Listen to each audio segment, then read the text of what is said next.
A Silverado sits in a shop bay, not old, not abused, just 3 years old, and already on its second visit this month.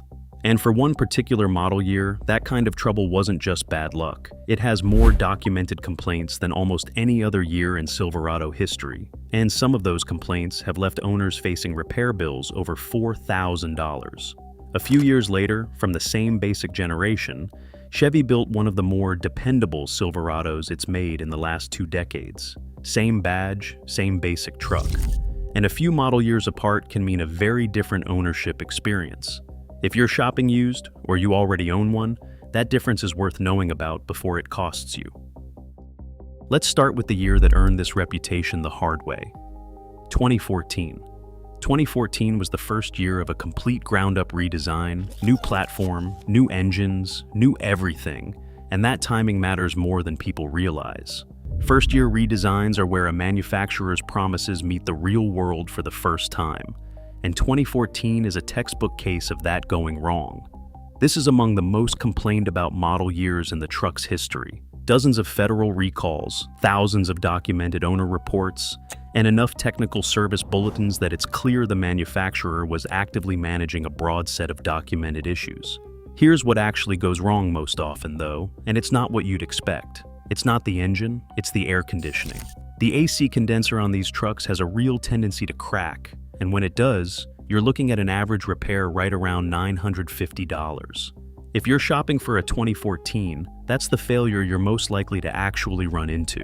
Hot air blowing in July, no defrost in January, sometimes cutting out at random.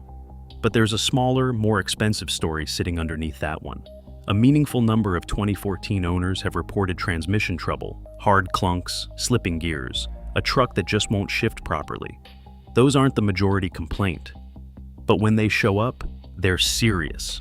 Real reported repairs running anywhere from around $3,000 up to nearly $4,800. That's not the typical 2014 experience. Most complaints are the cheaper AC issue. But it's a documented real possibility, and it's worth knowing it exists before you're the one signing off on the bill. Stack it all together, the AC, the occasional expensive transmission case, a brake system recall covering millions of trucks, and you get a model year that racked up more documented trouble than almost any other Silverado ever built. So, what changed? Fast forward to 2018, the last year before the next full redesign, and the story flips. Independent reliability scoring puts 2018 in the mid-80s out of 100. That's not just an improvement over 2014, it's one of the strongest scores this entire generation ever posted. Complaint volume drops off sharply too, and by most accounts, owner satisfaction climbs right along with it. Why? Industry trackers who follow this generation closely point to the obvious explanation. By 2018, Chevy had 4 full years of real-world ownership data to work with. Whether that translated into specific software revisions or engine recalibrations isn't something I can verify line by line, but the pattern is clear regardless of the exact mechanism. The truck that showed up in 2018 measurably outperformed the one that launched in 2014. Is it perfect? No. It's the same basic architecture, the same engines, the same general design. This isn't a different truck, it's a matured version of the same one.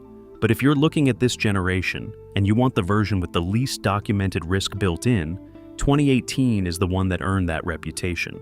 One production year at a time, same badge as 2014, same basic truck underneath. And 4 years apart, that's the difference between the worst documented year in Silverado history and one of the best. So, what about the years in between? 2016 and 2017 are where the recovery was still very much in progress. The 8-speed automatic transmission that rolled out during this stretch developed a real, well-documented shudder, a vibration you'll feel most at steady highway speeds, especially as the transmission tries to lock up the torque converter for better fuel economy. Chevy eventually acknowledged the issue directly in an official service bulletin, which tells you it wasn't a rumor. It was real enough that the manufacturer had to put it in writing. Here's the part that actually matters if you're shopping one of these years. This issue is specific to the 8-speed transmission, not every Silverado from this window. Trucks built with the 6-speed don't show this same pattern. The catch is that which transmission you get isn't as simple as picking one engine over another by this point. Chevy had started spreading the 8-speed across more trims and engine combinations than in earlier years. So, the honest answer is, check the paperwork, don't assume. This isn't a situation where you should avoid 2016 and 2017 entirely. It's a situation where you need to know exactly what's underneath before you sign. All of that. The AC failures, the transmission shudder, even the recovery that followed is a fairly recent story. But if you want to understand why Silverados have a reputation for running forever in the first place, you have to go back almost 2 decades further to where the whole thing started. 2007 was the debut of a brand new platform, and with it came a new fuel-saving trick, shutting down half the engine's cylinders while cruising to save gas at the pump. On paper, that's a smart idea. In practice, the components that make it work, specialized lifters that collapse and expand on command, have a well-documented tendency to fail over time. When they do, you get a ticking noise from under the hood, a check engine light, and in worst cases, a repair bill that climbs into the thousands if the failure spreads to the camshaft. Here's the one detail that actually changes the verdict though. This specific failure mode is tied to the 5.3-liter and 6-liter engines that got this technology. The smaller 4.8-liter V8 offered that same year never received this cylinder shutdown system at all, which means it simply doesn't carry this particular risk. Same model year, same badge on the tailgate, genuinely different exposure depending on what's actually under the hood. Which brings us to the single most interesting entry on this whole list, because the people who track this stuff professionally and don't actually agree with each other on 2012. On one hand, some independent reliability scoring puts 2012 as the single best rated Silverado Chevrolet has ever built. Very few recalls, a low complaint count, a genuinely strong reputation among people who buy these used. On the other hand, other trackers list 2012 among the years to watch out for, pointing to the same cylinder shutdown risk that started back in 2007. Both of those things can be true at the same time, and that's actually the honest answer here. By 2012, GM had issued updated internal parts, including revised internal ventilation and oil deflector components among other running changes, intended to address some of that same cylinder shutdown system's earlier oil consumption and lifter issues. The scoring data reflects real progress, but the complaint data reflects that the system, while better, was never fully risk-free. If you find a well-maintained 2012 with real service history behind it, plenty of people who actually study this stuff would call it one of the smarter used picks from this whole era. Just don't expect the experts to hand you a unanimous verdict, because they won't.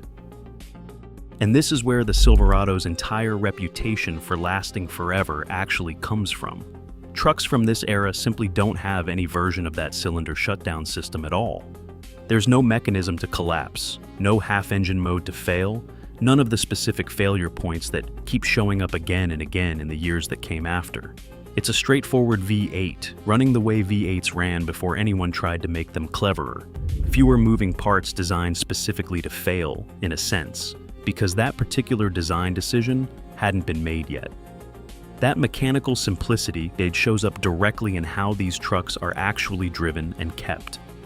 Independent owners, not a formal study, just real people describing real trucks on forums and comment sections, have documented individual examples running past 300,000 miles, some past 400,000, and a smaller number even past 500,000, all on their original engines. None of that is peer-reviewed data. It's anecdotal, and I want to be upfront about that. But there's enough of it, from enough independently verified, unconnected owners, that it lines up cleanly with the mechanical reality. There's just less here that can go wrong. If you're looking for the single safest bet in this truck's entire history, this is the era that earned it, not through luck. And not because these trucks are flawless, but because they predate the specific cylinder shutdown technology behind the 2007 and 2012 entries. The two problems on this list that trace back to that one design decision. 2019 kicked off an entirely new generation, but Chevy didn't move every engine to one new cylinder deactivation system at once. Some 2019 engine options still used active fuel management, while others used the newer dynamic fuel management system. So, With a 2019, the engine under the hood matters just as much as the year on the title. And there's another issue later in this generation that's much more narrowly defined. GM documented a production window from September 2020 through March 2021, where an internal spring component could fail early on DFM-equipped engines, serious enough that dealers were instructed to replace the lifters on both banks of affected unsold trucks. So, if you're looking at a truck from that later window, the exact build date matters, not just the model year. One more thing before we wrap up, and this one is specific to a single engine, not a whole model year. If you're looking at a newer Silverado equipped with the 6.2-liter V8 specifically, built between 2021 and 2024, there's an active federal recall covering over 100,000 of these trucks for a connecting rod and crankshaft manufacturing defect that can cause complete engine failure. This doesn't touch the 5.3-liter or the smaller turbocharged engine offered in those same model years. It's isolated to that one specific engine option. So, this isn't a reason to avoid 2021 through 2024 broadly. It's a reason to check exactly what's under the hood before you buy one from this window. So, some years are landmines, some are genuine survivors. And every once in a while, like 2012, the honest answer is, it depends who you ask. If this saved you from buying the wrong year, or gave you the confidence to buy the right one, that's exactly what this channel is for. Hit subscribe, because the next one might save you even more.